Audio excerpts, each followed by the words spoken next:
ফজরে যান নাই, আল্লাহ বলেছে ফেরেশতাদেরকে থাক, লিখিস না, জোহরে আসবে। আমার বান্দা তো।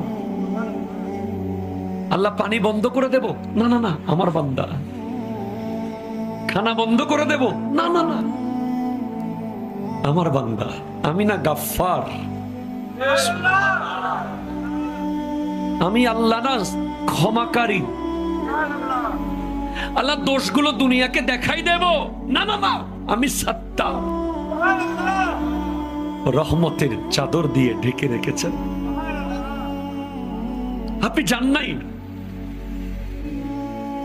আপনাকে হাইয়া আলাস সালাহ বলার পর আবার হাইয়া আলাল ফালাহ বলেছেন। হাইয়া আলাস সালাহ বললে হতো, ফালাহ কেন বললো? আরে তোর লাভের জন্য আয়।